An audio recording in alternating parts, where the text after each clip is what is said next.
Hey YouTube, this is Potential Principal. This video is going to be titled, The Safest Way to Start Fasting.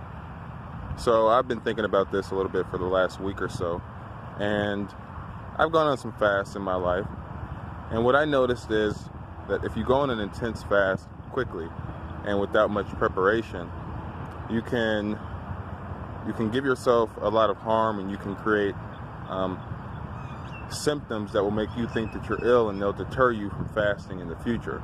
So in order to keep that from happening, I've developed this 7-day preparatory period where you'll engage in certain activities before you start fasting in order to prepare your body and your mind for the fast that you're going to take. So it's fairly simple.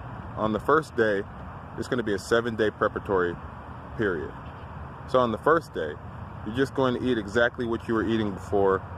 No real changes there.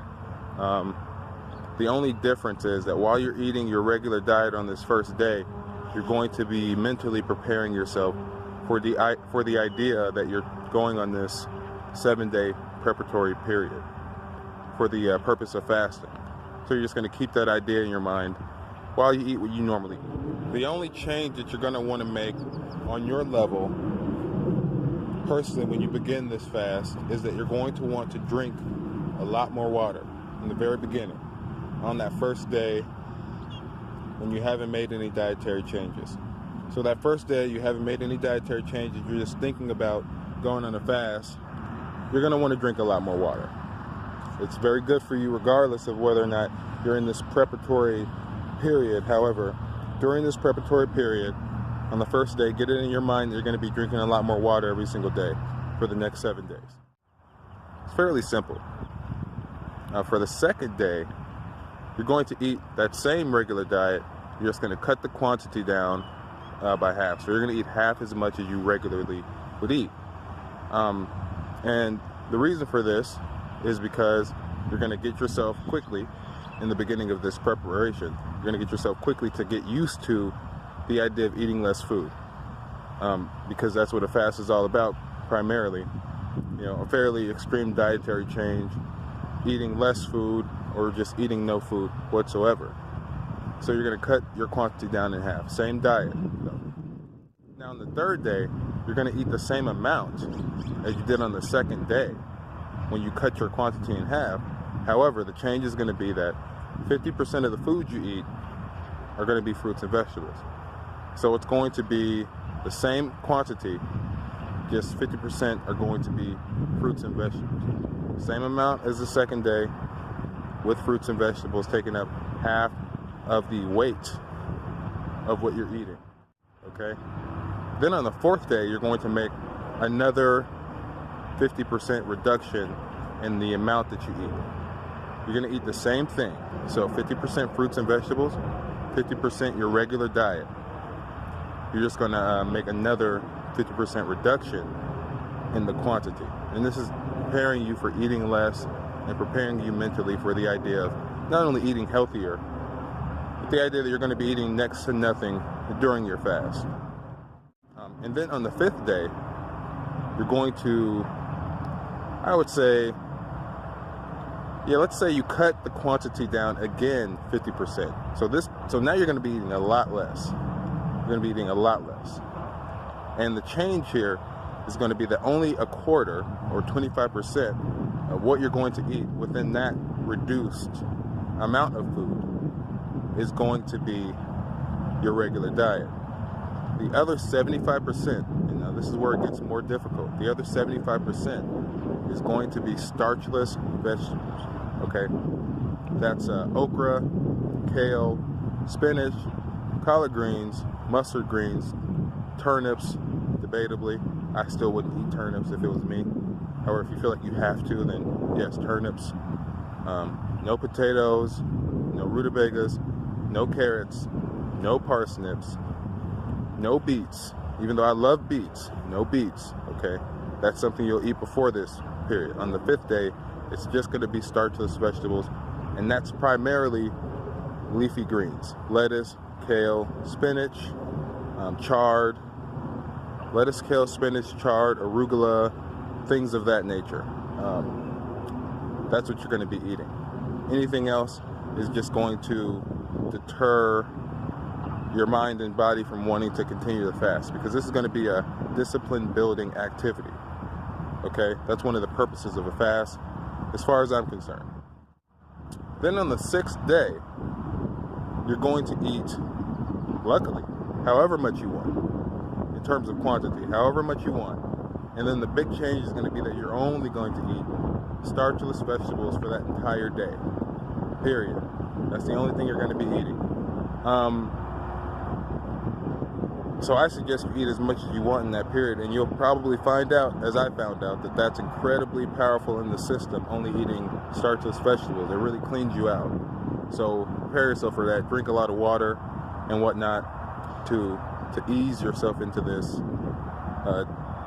brief change in lifestyle that you're going to take, because it takes a lot of discipline, a lot of willpower.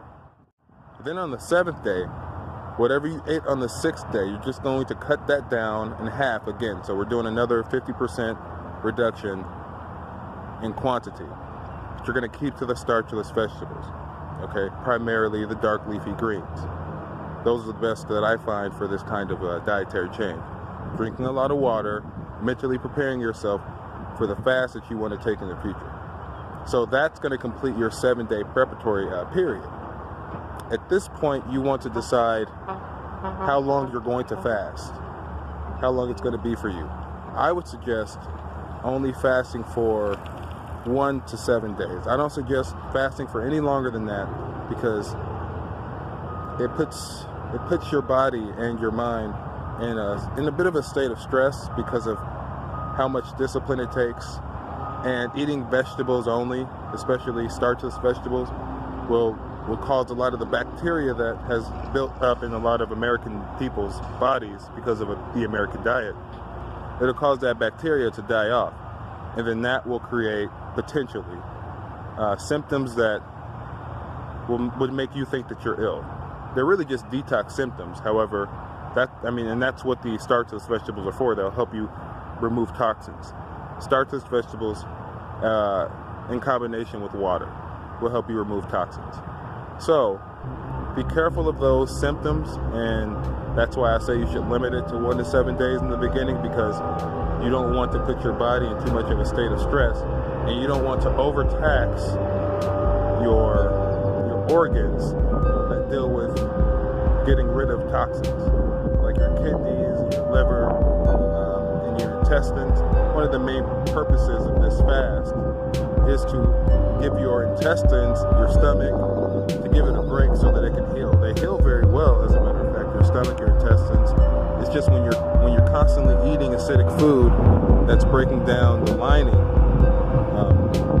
And most foods, period, break down your stomach lining to an extent, because you need to be protected from whether or not they're acidic or alkaline. You need to protect you regardless.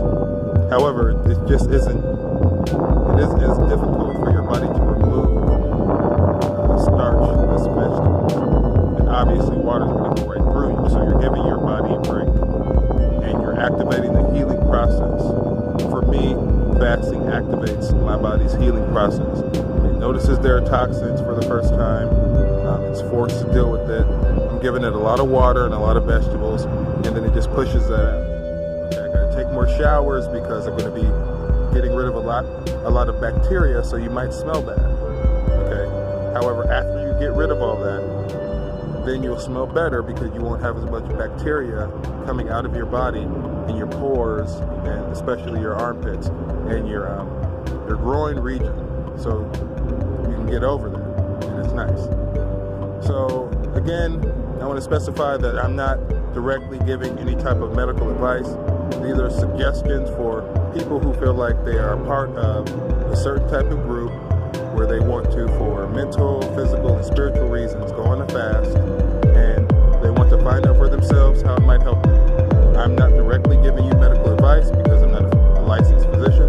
However, it's up to you whether or not you want to engage in an activity like this and experiment on your own accord. So again, this is Potential Principle. Leave your comments, good or bad. I appreciate you guys. I appreciate being able to talk to somebody people who emulate the kind of life that I'm in reality. Thanks. I appreciate it.